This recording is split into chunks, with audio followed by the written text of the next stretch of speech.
Namato Ratana Tayasa. May I pay homage to Triple Gem, the Buddha, Dhamma, and the Sangha. And my respect goes to my parents and my teachers. Hello, good evening. Today is Friday the 10th of July 2020. And this is Ajahn Sujan from Varapunya Meditation Center, Aberdeen, Scotland. So I'm here again with you all in this evening, to share some of the thoughts and the teachings of the Buddha and how to apply in our day-to-day life to deal with our troubles, stress, and also helping you to gain some knowledge to deal with the life. Hi Manish, Margaret, Karina, Rahul, M, Tanakon, and everyone. Thank you. So, as usual, I'm here with you all. Yeah. So far, I've been focusing on Four Noble Truths on the basis of the first discourse of the Buddha. And I have laid down a background about the first discourse and was talking about the first noble truth, the dukkha, also known as a suffering or disappointments. It's quite a boring and it's quite a sad to know about this. And yet this is the reality. So this dukkha, and then there is a cause of suffering, the samudaya, and there is a nirodha.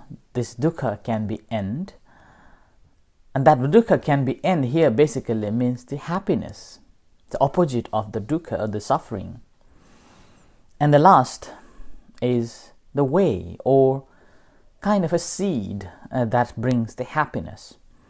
Sometimes the fourth one also known as the way to be happy. So in this Four Noble Truths that I have been focusing on, somehow just wandering around in the first Noble Truth known as the dukkha or the suffering. And I have laid down what are the sufferings, according to Buddhism, and how many types of sufferings, and what sort of sufferings are there. And then, in particularly yesterday, I put it in a very, relaxed way, giving broad, our own personal experiences as well as the Buddha himself, his experiences in relation to the death, and in relation to the birth, and how we experience these sufferings. And somehow I was thinking tonight that I will move on to the second noble truth, which is the cause of this problem. And then somehow, this evening, as I was contemplating that what should I say about the second noble truth, then I realized that there are some more aspects of this first noble truth needed to be explained. So, and also in a worldly level, let you understand this Four Noble Truth, and particularly the noble truth of suffering. Now, the reason Buddha was talking about the first noble truth as a suffering, and presenting in a way in which has caused so many other people to, think that Buddhism is a pessimistic or nihilistic view and a sort of things. But in a practical way, I think I also mentioned that as a human being, we love to listen about the negative. We do not want to hear about the positive things much. Although we like the positive, but psychologically we tend to think and talk about the negativity more, and we entertain more on the negativities rather than the positive. That's why there is a news. That's why the media is selling these news about all the destructions and all the negative things. Even the newspaper will normally give you stories about the negativities. Let's say how many people are born every day. So I gathered information that people are new baby is getting birth almost 2 minutes a day in the world. And how many news are there apart from like a high level, like the prince or the princess are giving the birth? We do not hear about the birth at all. But in the same time, when there is something happen and it caused the death of someone and somewhere, then it's become a high breaking news. Yeah, so it's become a breaking news. And even like here in Aberdeen, probably almost every week there is someone is born, but there won't be any news. But somehow if there is a car accident and someone died, and it's become a huge news. And not only the news that is important, but when we read it, we become so engaged with that news that, how he crossed this car and how he died, whether he died on the spot or whether he died in the hospital, and so and so. So these are, again, we in human nature, human mind is so entertaining into the negativity rather than the positive. So that's why the birth, we speak very less, but we talk about the death. And that's the reason if we look at the Hinduism again, in Hinduism there are three main figureheads. That's the one is Brahma, one who gave the birth, and the second is the Vishnu, one who maintained the world, and the third is a Shiva, the destroyer, the Lord of Death, sort of a Lord of Death. And in the history, or even now, if you go to India or Nepal, there will be very, very limited, or even you can count in your fingers, that dedicated to the Lord Brahma, one who has created, or one who created the world. Whereas there will be thousands of temples are dedicated to the Lord Shiva. So it's simply because out of fear. And then we talk about it a lot, and we dedicate our time or spend more time on the negativities rather than the positive positive things. So that is the reason. If Buddha say, there is if Buddha taught saying, okay, there is a happiness, then people will not be interested. Maybe yes, like that. And then again, this example we can take it in even very closer to ourselves.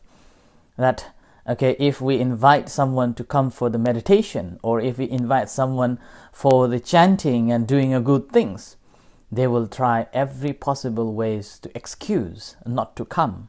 Whereas if we say that there is party, entertainment, then we will try every possible ways to find the way to be there.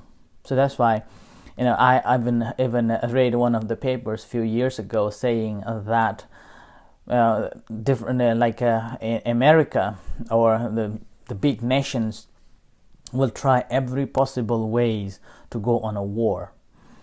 But there are very, very limited people or limited organizations spending time finding the different reasons for the peace. And there are very less organizations spending in this time. So that's why Buddha is simply presenting in a way to interest the other people, because the very moment when we talk about I have a problem, I'm going through this stressful time, I lost my parents, or I lost my partner, and then or he or she is behaving so bad, what happens is the person who is listening, he will engage Oh, I know, I lost that too, and my partner is also behaving weirdly, this friend is also behaving so badly. That's how we go on to the conversation, and it lasts longer. That is the reason. I would say that Buddha presented this dukkha in the front page, and that the reason behind presenting the dukkha in the first place is the very moment when one realizes the dukkha, the suffering, that I am having this suffering. That very moment, there is a sense of absence of a lust. There's a sense of dispassionate. There's the sense of a disenchantment, discernment develops. And with that, this whole world become, it's not that nice, it's so boring. So everything becomes so disenchanted, or so this discernment begins, so-called viraga. In Buddhism, the Buddhist terminology called viraga, which means the dispassionate or absence of lust, or furthermore, you become more detached to the things. And you become more detached to the things. And that's not only the emotional things, but also understanding our own self, that the body that we are having is simply like the chariot, beautifully decorated, but end of the day, we have to let it go. So with this, when we realize the suffering within ourselves, it helps us to understand the disenchantment or dispassionate or viraga. There will be no lust. And with that understanding, what happens is we will be able to understand others' suffering. Others are suffering, that as I suffer, as I feel the suffering, they also feel suffering too. They are also going through these problems. So that's why there is a saying in the psychology that if you share your problem, half of the problem been solved, right? Half of the problem been solved. And in a counseling practices, it says that a counselor is simply there to listen for someone's problem, which will help them to cure or find the solution, right? So that's why this sharing of this problem, simply understanding that this whole world is in flux and we all have to go through the problems. And having seen that, we relate to someone else's problem, that, they are also going through the problem, they're also facing the problem, they are also having the troubles, and that understanding develops the karuna, so-called compassion. So develops the compassion within yourself. So that's why in the practice of a meditation, I always emphasize this, that the more you practice meditation and you understood the teachings of the Buddha or teachings of the meditation, and you have developed or cultivated this meditation and truly understood, and that moment, the compassion and kindness generates from inside, that develops from inside. And with that compassion that developing within yourself, that will help to understand others, right? So that is the reason why Buddha talked about the dukkha in the first place, rather than sukha, or the happiness, or the end of the suffering, right? So this is another perspective to look at the reason behind the Buddha put the dukkha at the first place. And I think I have mentioned why Buddha talked about the dukkha in the first place in a scientific or the modern way, relation to the medical science, that the doctors, once we have facing the suffering, we will go to see the doctor, and the doctor will basically give us the further discussions, right, on how to get rid of this suffering. Okay, so that's why this understanding the dukkha is a really, really important factor. Otherwise, we will not be able to understand ourselves, and then we will not be able to understand others. So, and as a result of that, we project ourselves as one of the very important person, or developing the ego. And we go into the so much detail on this greed, accumulation of wealth, accumulation of fame, accumulation of gain, and accumulation of so many the status, and even a power hunger. And that's why almost all of the politicians are in a power hunger, thinking that the only way to gain the power and the wealth is simply thinking that everyone is there to serve me, sort of that. That's simply because they do not see themselves, their suffering, their problem, and as well as they do not link with the other's problem.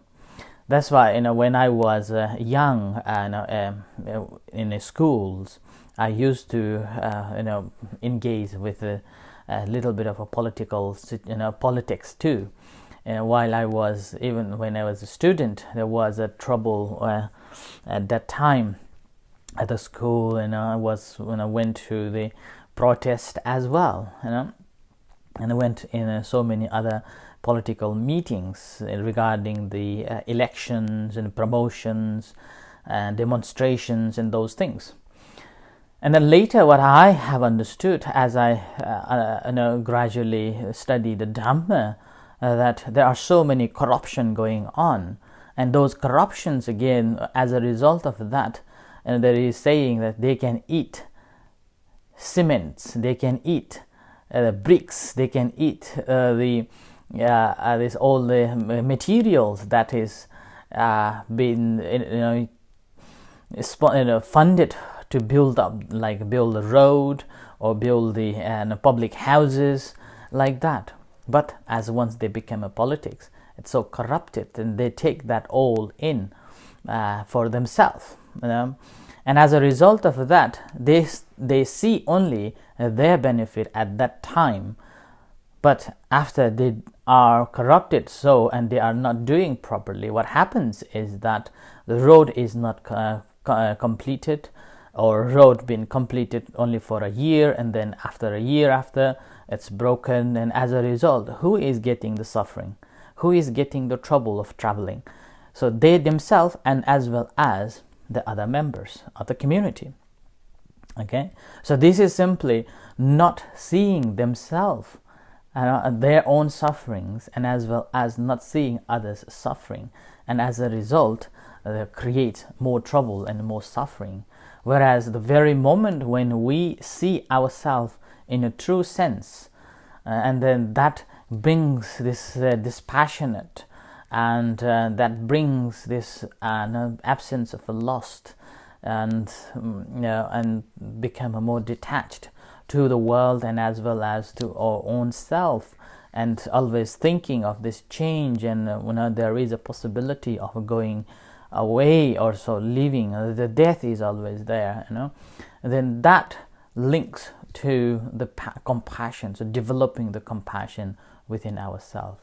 When we develop this compassion, okay, this not just that the compassion is the important here, we need to develop that compassion into the compassion, so-called the bodhicitta, or the compassion that thirsts, or this desire to help others to be free from that suffering, to be free from this, coming back to this world of suffering again and again, again and again. And this sort of a thought I normally had in the past, when I was so much concentrating on that.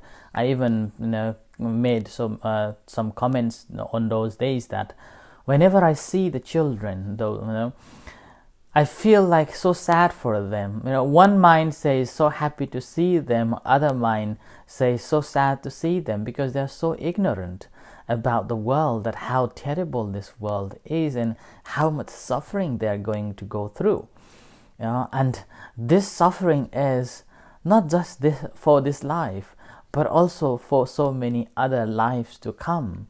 And if they are able to be mindful and able to know this suffering, wish they can end it.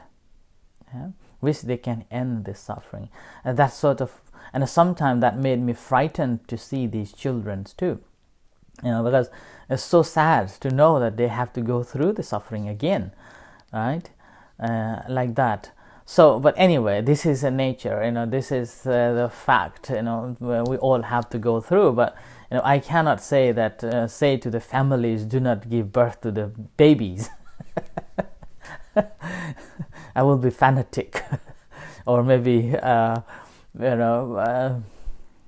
more extremist. But again, so it's inevitable. All the families needed babies, to continue their lineage, and in this continuation of a lineage, again, from the scientific or from the philosophical view, it says that why families or the parent, all the human beings, not just the humans, all the beings needed this sexual conduct or sexual relationship.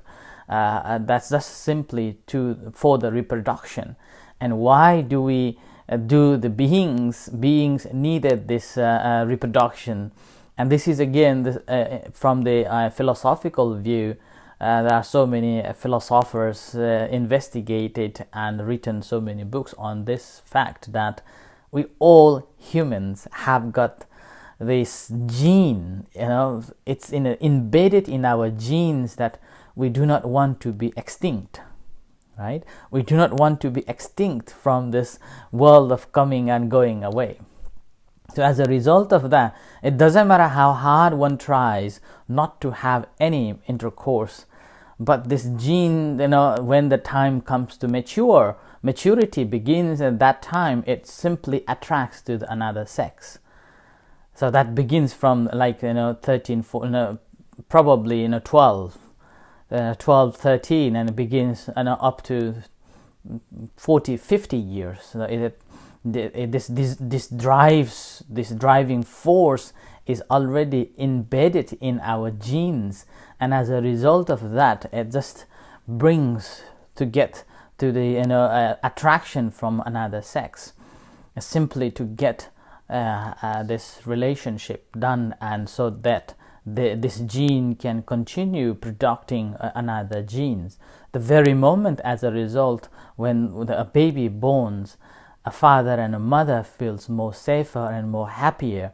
And then more than that, if you or you have been, some of you probably been a grannies, then you feel more comfort that now my line of this, my lineage or my surname will continue, or even though I am going to die, right? So that's sort of a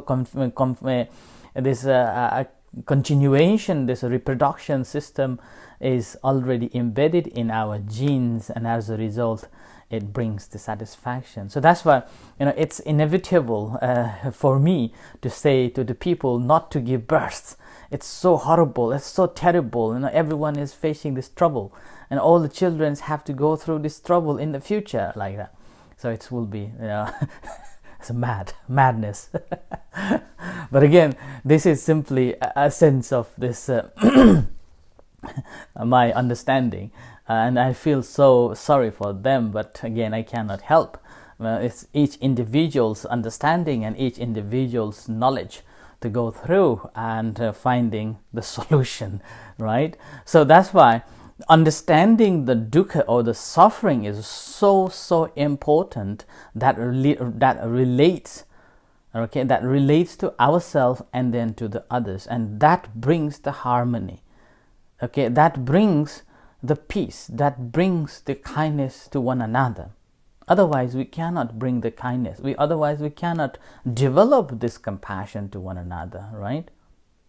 So, the very moment when we know that, we see others, and with that, we develop this kindness, we develop this compassion, and we relate that, when we hit somebody, that hurts them, and so do I if someone hits me. Yeah? So do I. And that's the same thing. If I bully someone, that hurts them if someone bullies me. I hurt myself too. And with this, so Buddha used that nahanaya nakhataya.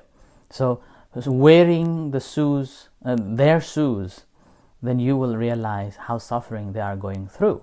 And with this, we will not be committing any harms. We will not be committing anything that violates or troubles or problems. But we will be committing, we will be working towards the compassion, loving kindness and compassion. There will be more mutual understanding and developing this peace and harmony to one another. Okay, so that's why it's very important to understand our own suffering, and that will help or paves to the rest of other beings. Okay, there's one question came from Anil. What can Dhamma do for peoples to remove from sorrow and suffering? Okay, sorrow and suffering is basically the emotion that we have got it from the feelings or that related to something happened. Okay, and when we realize that, when we relate to ourselves into those sufferings as the suffering which doesn't last long, the practice of a meditation first will to recognize those suffering and those sorrow, and then after we have recognized it, we will be able to disconnect and then let it be, because everything must change, and that we will understand, and that's how the Dhamma helps one to be free from it. In relation to the question answer, normally I will be answering on a Saturday and a Sunday's evening. So whoever has got any questions regarding the teachings of the Buddha or the meditation practice, you can post. So I will go through with this tomorrow and the day after tomorrow. So I think this is enough for today on the suffering in a sense of more how to develop the compassion and understanding of our own dispassion. So with this, I end here for this tonight's reflection talk. May you be happy, peaceful, and stay safe. Take care. May the Buddha bless you. And in a few minutes' time, we are going to have evening chanting and followed by guided meditation. You're most welcome to join with us. Until then, good night, and see you shortly if you're following for the chanting and guided meditation. Thank you.